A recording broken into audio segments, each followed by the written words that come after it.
Where'd Brett go? There he is.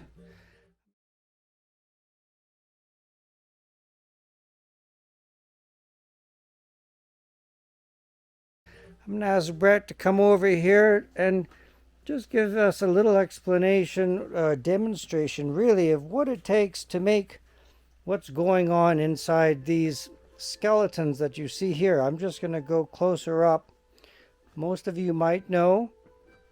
If you don't, I suggest taking a few moments to study what goes on inside the speaker here, which you can see as this grid structure, but what is behind them, and hopefully my camera can catch, a lot of my other videos are showing this also, are what are the stator wires, which are critical for what makes an electrostat and electrostat, which are these vertically running lines of wires that go up and down.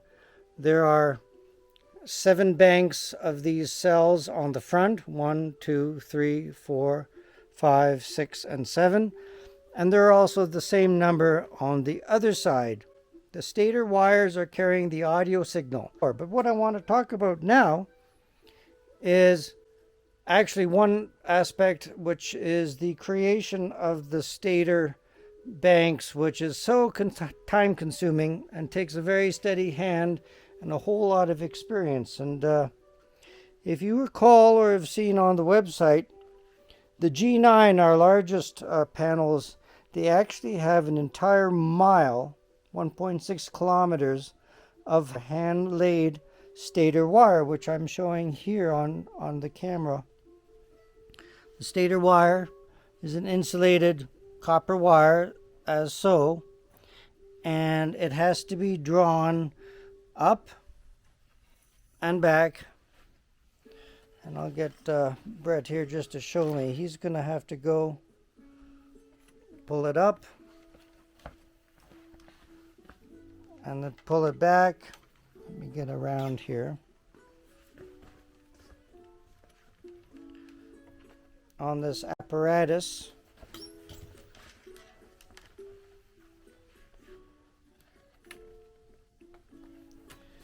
And if it's on a G9, it's not exactly 9 feet, but in 7 to 8 feet increments of going up and back and up and back.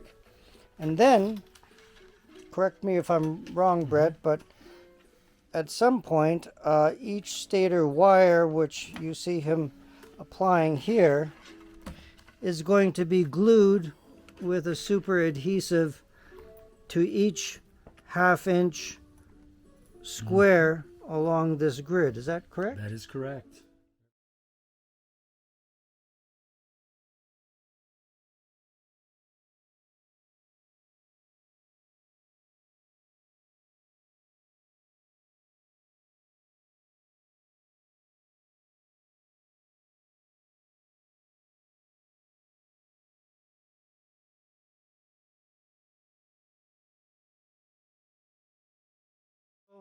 That's a whole lot of adhesive and gluing that has to be done slowly, step by step, with absolute accuracy and no mistakes, because that is what is so critical to making sure that the membrane is properly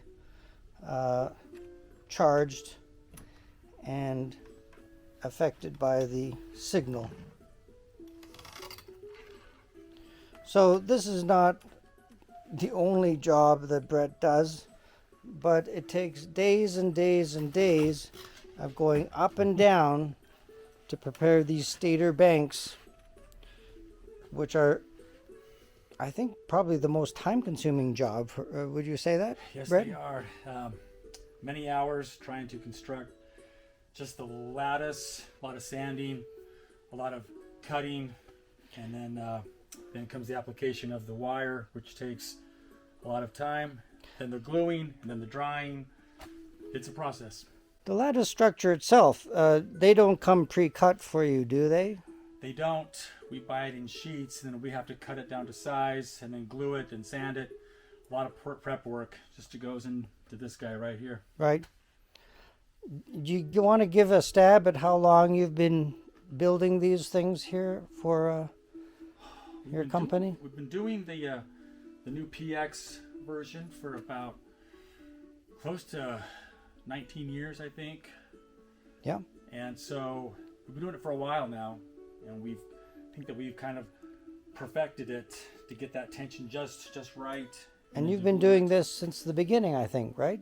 Like even before that, you were here a little younger. Right about that same time. So it's been a long time, but it works. It creates a great field, and we're very happy with it. Okay, thank you very much for sharing this little bit of insight.